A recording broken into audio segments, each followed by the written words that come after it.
Hi friends, welcome back to Birlas Parvai. Beginners வந்து car ஓட்ட பழகும்போது அதாவது நீங்களா இருக்கலாம் இல்ல நானா இருக்கலாம் எல்லாரும் இந்த மிஸ்டேக் வந்து பண்ணிருப்போம். என்ன அப்படினா ஸ்டீரிங்ல இருந்து ஒரு கையை எடுத்து கியரை மாத்தும்போது அவங்களுக்கு ஸ்டீரிங் கண்ட்ரோல் வந்து லூஸ் ஆகும். ஒன்னு கார் வந்து இந்த மாதிரி போகும் இல்ல இந்த சைடு போகும். அது எதனால அப்படி ஆகுது? அதை எப்படி ஈஸியா ஓவர் கம் பண்ணலாம் அப்படிங்கறது தான் இந்த வீடியோல ஒரு டெமோவோட பார்க்க போறோம். வீடியோக்குள்ள போறதுக்கு முன்னாடி என்னோட சேனலை இன்னும் சப்ஸ்கிரைப் பண்ணல அப்படினா சப்ஸ்கிரைப் பண்ணிக்கோங்க. பக்கத்துல இருக்க பெல் பட்டனை கிளிக் பண்ணிக்கோங்க. அப்பதான் நான் போடுற எஃபோர்ட் உங்களை வந்து ரீச் ஆகும். இப்போ வீடியோக்குள்ள போலாம்.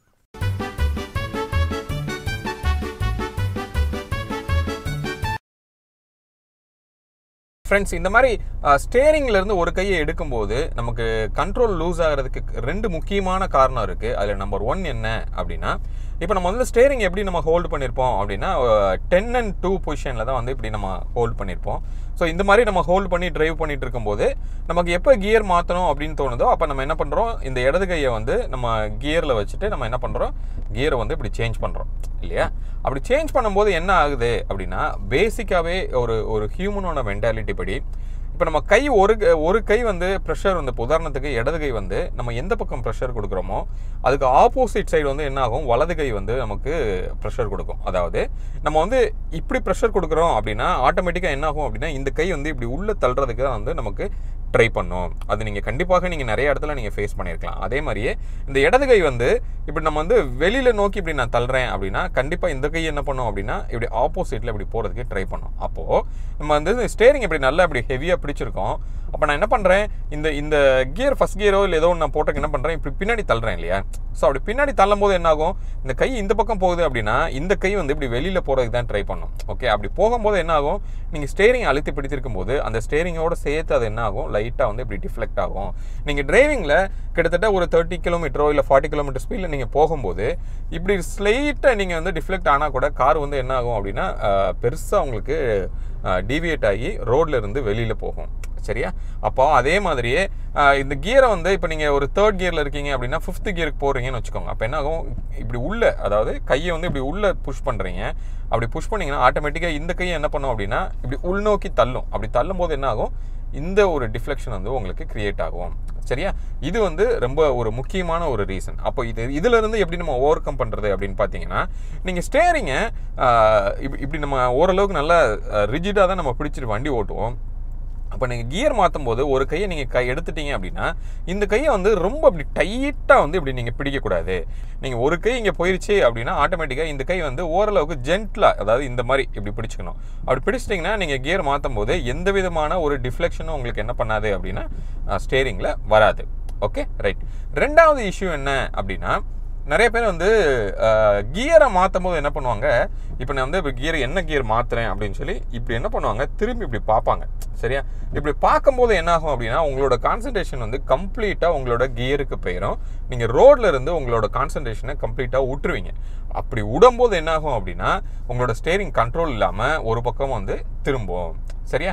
அப்போ இந்த கியர் மாத்துறது அப்படிங்கிறது உங்க நாலேஜுக்கு அது போகணும் அப்படிங்கிறது தேவையில்லை. அதாவது ரொம்ப அதில் கான்சென்ட்ரேட் பண்ண தேவையில்லை. சரியா? அப்போ நீங்க என்ன பண்ணணும், கியரை மாற்றும் போது நீங்க ஸ்ட்ரெயிட்டாக தான் பார்க்கணும். கை ஆட்டோமேட்டிக்காக போயிட்டு இப்படி கியரை வந்து மாற்றணும். ஓகே, நீங்கள் அதை இப்படி பார்த்துக்கிட்டே என்ன பண்ணக்கூடாது, கியரை வந்து மாற்றக்கூடாது. ஸோ இப்படி பண்ணிட்டீங்க அப்படின்னா இந்த ரெண்டாவது இஷ்யூல இருந்து ரொம்ப ஈஸியாக நீங்கள் ஓவர் கம் பண்ணிடலாம். இந்த ரெண்டுமே வந்து நீங்கள் ஓரளவுக்கு டேக் கேர் பண்ணிட்டீங்க அப்படின்னா கியர் மாற்றும் போது எந்தவித பிரச்சனையும் இல்லாமல் உங்களால் ஈஸியாக மாற்ற முடியும். இப்போ நம்ம வந்து ஒரு லைவ் இப்போ ஒரு டெமோவில் இப்போ நம்ம பார்க்கலாம். ஸோ இப்போ நான் என்ன பண்ணுறேன், ஃபஸ்ட் கியர் போடுறேன், போட்டுட்டு ஜஸ்ட்டு ஃபார்வர்டில் முன்னாடி போகிறேன் இல்லையா? ரைட். ஓகே, இப்போ நான் முன்னாடி போகிறேன். போயிட்டே இருக்கும்போது நான் என்ன பண்ண போகிறேன், இந்த மாதிரி தான் நான் பிடிச்சிருக்கேன் இல்லையா? இப்போ நான் என்ன பண்ணுறேன், கையை எடுத்து 2nd கியரில் இப்படி மாற்றுறேன். ரைட். அப்படி மாற்றும் போது நீங்கள் பார்க்கலாம் என்னோட வலது கை வந்து ரொம்ப ஃபோர்ஸாக வந்து ஸ்டீரிங்கை வந்து பிடிச்சிருக்காது. ஓகே, இப்போ நான் என்ன பண்ணுறேன், 2nd கியரில் போயிட்டே இருக்கேன். 3rd கியருக்கு நான் மாற்றணும். டக்குன்னு என்ன பண்ணுங்க, கையை எடுத்து 3rd கியர். இப்போ நீங்கள் பார்க்கலாம், நான் வந்து அதை திரும்பி நான் வந்து அதை பார்க்கவே இல்லை. கியர் ராடை வந்து நம்ம பார்க்கணுங்கிற அவசியமே கிடையாது. அது ஆட்டோமேட்டிக்காக கியர் வந்து உழுகும். நீங்கள் அதை பார்த்து ரொம்ப கான்சென்ட்ரேட் பண்ணி அந்த கியரை மாற்றணும் அப்படிங்கிறது தேவையில்லை. இப்போ 3வது கியர்லேருந்து இப்போ 4வது கியருக்கு நான் போகிறேன். கையை எடுக்கிறேன், எடுத்துட்டு கிளச் அமைக்கி 4th கியர், திருப்பி கை வந்து அந்த பொசிஷனுக்கு வந்துருச்சு இல்லையா? இப்போ வந்து நமக்கு 4th கியருங்கிறது ரொம்ப நமக்கு அதிகமான கியராக இருக்குது. மறுபடியும் நான் என்ன பண்ணுறேன், கிளச் அமுக்கி தேர்ட் கியர் போகிறேன், திருப்பி கையை இங்கே வச்சுக்கிறேன். ஸோ அப்படி பார்க்கும்போது இந்த ரைட் சைடு கை வந்து என்ன ஆகலை அப்படின்னா, எனக்கு வந்து ரொம்ப டைட்டாக இங்கே பிடிக்கல. அதனால எனக்கு என்ன ஆகலை, ஸ்டேரிங் வந்து இப்போ பாருங்கள், நான் அப்படி கையை இப்போ நான் வந்து டைட்டாக அப்படி நான் பிடிக்கிறேன் அப்படின்னா, இப்போ நான் வந்து ஃபோர்த் கியர் போகிறேன் அப்படின்னா டைட்டாக பிடிச்சேன்னா என்ன ஆகும்னா, இங்கே பாருங்கள், ஸோ இப்படி வலது பக்கம் இழுத்துக்கிட்டே போகுது பார்த்தீங்களா. ஸோ இந்த மாதிரி என்ன ஆகும் அப்படின்னா பிரச்சனை வந்து வரும்.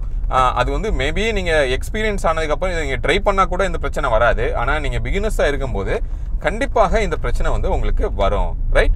அப்போது நான் ஏற்கனவே சொன்ன மாதிரி ரொம்ப டைட்டாக பிடிக்காமல் இந்த கியரில் நீங்கள் ரொம்ப இப்படி பார்த்துக்கிட்டே இப்படி மாற்றக்கூடாது.